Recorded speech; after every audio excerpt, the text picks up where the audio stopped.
ఏంటది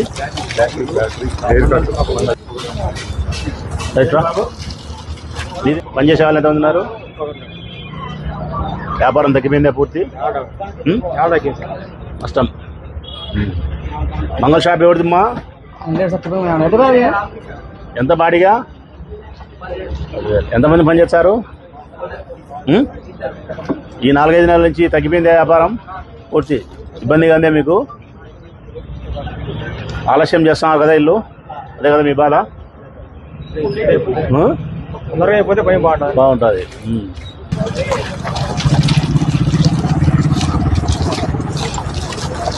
5-6 నెలలుగా డిస్టర్బెన్స్ ఉంది. ఎవరి మంత్ మీకు లాసే అంటే ఎందుకంటే వర్క్ మనకు జరుగుతాయి ఇక్కడ లోపలికి వస్తూ ఉంటే కస్టమర్లు ఎక్కడానికి దిగడానికి కూడా అసౌకర్యంగా ఫీల్ అవుతున్నారు. దానికోసం వచ్చినాం, స్పీడ్గా జరిగితే ఇంకా మనకు దానికోసం వచ్చినాం. కదిలియాలనే మేము ప్రతిపక్షంలో ఉండే వాళ్ళం సోలకాలు తీసుకున్నట్టంటే ఇలా ఏమైనా సులుకు తగులుతుందేమని మీకోసం వచ్చినాం. ఏంది ఇది?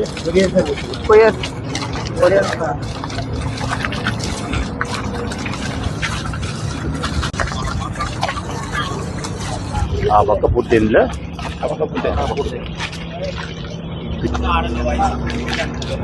స్టాక్ వచ్చినా కూడా అక్కడెక్కడో ఆపుకొని ట్రాన్స్పోర్ట్ సెకండ్ ట్రాన్స్పోర్ట్ ఎంతమంది పనిచేస్తున్నారు? 18 మంది. 2 లక్షల బాడిగా 18 జీతాలు అంటే ఒక 4-5 లక్షల జీతాలు, కరెంటు బిల్లు, అందులో 7-5 లక్షలు ఖర్చు వస్తుంది. ఈజీగా వస్తుంది.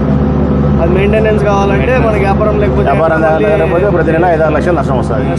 సంవత్సరం అంటే 60 లక్షలు. వీళ్ళు సంవత్సరం చేస్తారు. ఫిబ్రవరిలో మొదలు పెట్టారు. ఇది 4వ తారీఖు.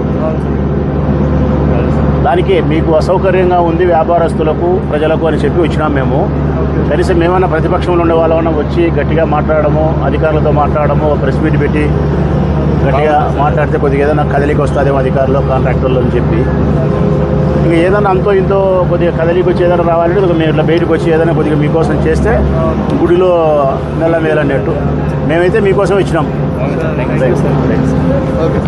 ఇంతసేపు మేమందరం వైఎస్ఆర్ కాంగ్రెస్ పార్టీకి సంబంధించినటువంటి మీ సేవకులమైన మేము ఏ రోడ్డులో అయితే ఇప్పుడు నడుస్తూ పోయినామో, ఇప్పుడు ఎక్కడైతే మేము కూర్చొని మాట్లాడుతున్నామో ఇదంతా కూడా మైదుకూరు రోడ్డు, కొత్త బస్టాండ్ దగ్గర నుంచి స్ట్రైట్గా మైదుకూరుకు పోయే రోడ్డు.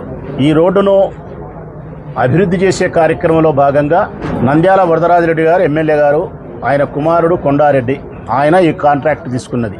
ఆయన బినామీ వర్లపాడు మహేశ్వరరెడ్డి, మాజీ జెడ్పీటీసీ, వారు ఈ పని చేస్తున్నారు. ప్రజలారా ఎక్కడి నుంచి చేస్తున్నారు అంటే కనుక కొత్త బస్టాండ్ దగ్గర నుంచి రిలయన్స్ పెట్రోల్ బంకు వరకు 585 మీటర్ల దూరం. ప్రజలారా అంటే అర్ధ కిలోమీటరు, కేవలం అర్ధ కిలోమీటరు. ఈ 585 మీటర్లకు సంబంధించి పని యొక్క అంచనా మొత్తం 5 కోట్ల రూపాయలు. సిమెంట్ రోడ్డు, ఒకవైపు ఏమో 1600 మీటర్లు బీటీ రోడ్డు, సెంటర్లో డివైడర్ వస్తుంది. 5 కోట్ల రూపాయల విలువ కలిగిన ఈ పనిని నంద్యాల వరదరాజిరెడ్డి కుమారుడు కొండారెడ్డి చేస్తున్నాడు కాబట్టి 4.95% ఎక్సెస్, అంటే 22,50,000 రూపాయలు ఎగస్ట్రా.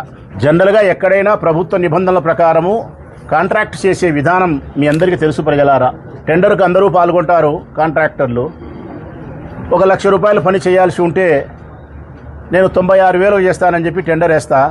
అన్న ప్రభాకర్ అన్న 93,000 వేస్తాడు, సుబ్బారెడ్డి అన్న 91,000 వేస్తాడు. 91,000 వేసిన సుబ్బారెడ్డి అన్నకు 1,00,000 రూపాయల పని ఇస్తారు. ఇది టెండర్ విధానం.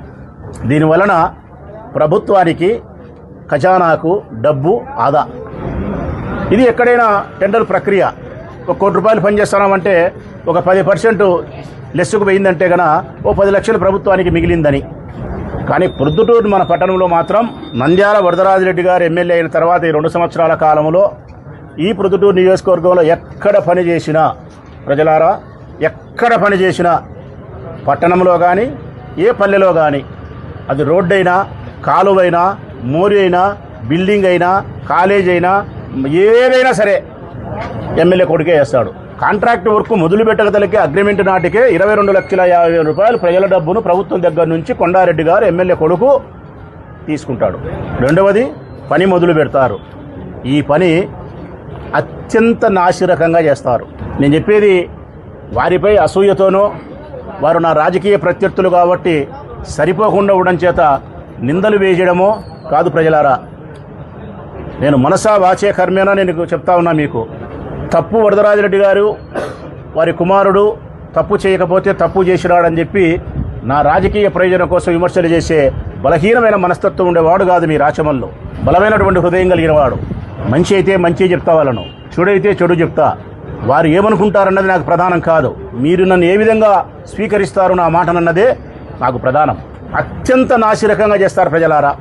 ఇప్పుడు ఈ రోడ్డు వేస్తున్నారు కొంచెం దూరం. ఇప్పుడు మేము గమనించినాం, ఇంకా పూర్తి మట్ట ఆరలేదంటారు మన భాషలో. ఇంకా మట్ట ఆరలే కదరా సోమి అంటాం. ఇంకా క్యూరింగ్ చేసేది అయిపోలే, పగులు కనపచ్చనాయి. బంగారెడ్డి చెప్తున్నాడు, కాంట్రాక్ట్ ఫీల్డ్ సంబంధం ఉండేవాడు. ప్రభాకర్ అన్న చెప్తున్నాడు, ఇది ఓపెన్ అయిపోయి ట్రాఫిక్ గన తిరిగితే వెహికల్లు లారీలు బస్సులు తిరిగితే కొత్త బస్ స్టాండ్ నుంచి బస్సులు పోతే ఈ రోడ్డు 6 నెలలు కూడా ఉండదు బావా అంటున్నాడు బంగారెడ్డి.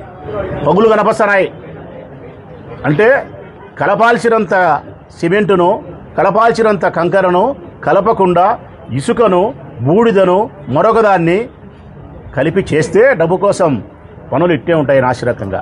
ఒకవేళ ఇది నేను చెప్పేది అబద్ధం అనుకుంటే ఈ మధ్య కాలంలోనే రెడ్డి గారు పుట్టిపాడు రోడ్డు సిమెంట్ రోడ్డు వేసినారు.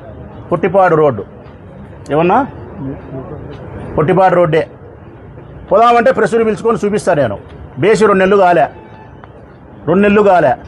ఆ రోడ్డు ఉందో పోయిందో రేపు చూపిస్తా ప్రజలారా మీకు. రేపు చూపిస్తా. 2 నెలలు కాలే, ప్రజలు సీదరించుకుంటున్నారు. అంత నాసిరకంగా వేసినారు. ఈ రోడ్డు కూడా అంత నాసిరకంగా.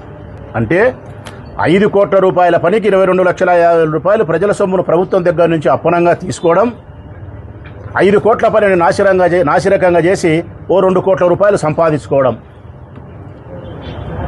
సింగిల్ టెండర్ వేసి ప్రజాస్వామ్యానికి విఘాతం కలిగించి ప్రభుత్వ ఖజానాకు బొక్క వేయడం. అంత వెరసి ఎమ్మెల్యే గారికి, ఎమ్మెల్యే కుమారునికి లాభం, ప్రజలకు, వ్యాపారస్తులకు తీవ్రమైనటువంటి నష్టం, అసౌకర్యం. వ్యాపారస్తుల గురించే మాట్లాడదాం.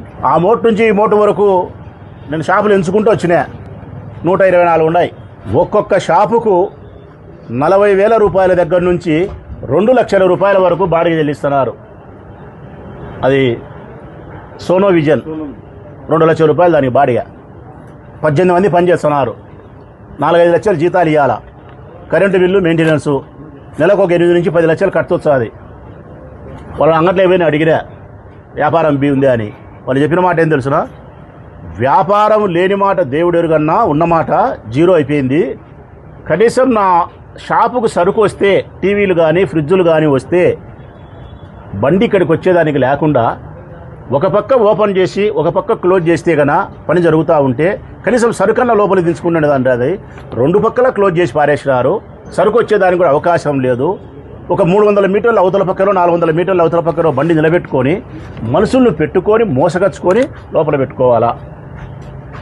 నెలకు ఎంత నష్టం వస్తుంది వ్యాపారం ఏమైనా అడిగితే, అప్పుడు రూపాయి జరిగే వ్యాపారం అంటే అప్పుడు 100% జరిగే వ్యాపారం 20% జరుగుతుందంట. 80% వ్యాపారాలు నిర్వీర్యమైపోయినాయి. 20% మాత్రమే వ్యాపారాలు జరుగుతున్నాయి. కానీ జీతభత్యాలు, బాడుగలు, కరెంటు బిల్లులు మాత్రం 100% వ్యాపారస్తుడు చెల్లించాల. నేను మనస్ఫూర్తిగా చెప్తానా, నంద్యాల వరదరాజిరెడ్డి ఎమ్మెల్యే గారి కుమారుడు చేస్తాండే ఈ రోడ్డు పని వలన వారికి 4-5 కోట్ల రూపాయలు లాభం చేకూరిస్తే, లేకుంటే 2-3 కోట్ల రూపాయలు లాభం చేకూరితే, ప్రజలకు మాత్రం పని అయిపోయేతలికి 50 కోట్ల రూపాయలు వ్యాపారస్తులకు నష్టం జరుగుతుంది. ఇది వీళ్ళు వ్యాపారస్తుల యొక్క ఆర్థిక భద్రతకు ఎన్నికలప్పుడు వీళ్ళు ఇచ్చిన హామీ. వ్యాపారస్తులను సంరక్షిస్తామని చెప్పిన మాట ఇది. ఈ రోడ్డులో ఎవరు తిరగాలన్నా కానీ ప్రజలారా, తలకు మాత్రం హెల్మెట్ ఉండాలా, మూతికి మాత్రం మాస్క్ ఉండాలా. మూతికి మాస్క్ లేకపోతే మీకు రోగాలు వస్తాయి. దుమ్ముకు, ధూళికి, సిమెంటుకు అంత గలీజ్గా అసహ్యకరంగా. తలకు హెల్మెట్ లేకపోతే మాత్రం ఈ గతుకుల రోడ్డులో, అసౌకర్య రోడ్ల కింద పడి దెబ్బలు తగిలే ప్రమాదం, చనిపోయే ప్రమాదం ఉంది కాబట్టి జాగ్రత్త. మేము అభివృద్ధి పనికి ఎప్పుడూ ఆటంకం కాదు ప్రజలారా. నిజాయితీగా మాట్లాడాలా అంటే వాళ్ళు అంగీకరించకపోయినా ప్రజలు మీరే అంగీకరిస్తారు. ఈ ఊరికి అభివృద్ధిని పరిచయం చేసిందే వైఎస్ఆర్ కాంగ్రెస్ పార్టీ. ప్రొద్దుటూరు నియోజకవర్గానికి అభివృద్ధిని పరిచయం చేసిందే వైఎస్ఆర్ కాంగ్రెస్ పార్టీ 2019-24 జగన్మోహన్ రెడ్డి గారి నాయకత్వంలో నేను కానీ మా తరపున మా పార్టీ తరపున ఉండబడిన చైర్మన్ కానీ, కౌన్సిలర్లు కానీ, వైస్ చైర్మన్లు కానీ, సర్పంచులు కానీ, జెడ్పీటీసీలు కానీ, ఎంపీటీసీలు కానీ మేము అభివృద్ధిని పరిచయం చేసినాం, వేగవంతంగా చేసినాం. ఏ అంగడోనితో ₹1 లెక్క తీసుకోలే. ఎక్కడ కాలువ సొట్టలు బిట్టలు నాగుపాము నాట్యం ఆడినట్టు ఆడిపీలే. బస్టాండ్ దగ్గర 1 సంవత్సరం కింద మొదలు పెడితే ఆనాటి సర్పంచ్ ఆయన రూములేమో తప్పించినాడు. ఇంకా ఎవరు 10 లక్షలు, 5 లక్షలు, 20 లక్షలు అంగడికి లెక్కిస్తే ఆ అంగడి తప్పించి నాగుపాము తిరిగినట్టు కాలువ తిరుగుతుంది. అంటే కరెంటు పోల యొక్క వరుస క్రమము సక్రమంగా లేదు, కాలువ యొక్క స్ట్రైట్గా ఉండే విధానం సక్రమంగా లేదు, రోడ్డు నాసిరకంగా వేస్తారు. ఇన్ని అసౌకర్యాలు ప్రజలకు కల్పించి మరి వారు సుధపూస మాటలు మాట్లాడే పరిస్థితి మాట్లాడుతున్నారు.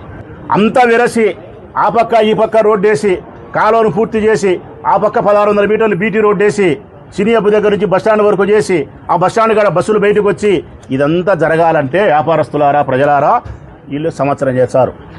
ఇప్పుడు 6 నెలలు చేసినారు, ఇంకొక 6 నెలలు చేసినా మొగోళ్ళే వీళ్ళు.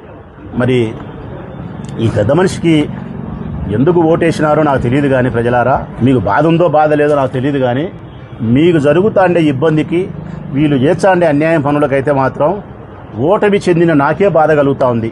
మీరు ఎందుకు వేసినారో నాకు తెలియదు, మరి నాకు ఎందుకు వేయలేదో నాకు తెలియదు, ఈ పెద్ద మనిషికి ఎందుకు వేసినారో నాకు తెలియదు.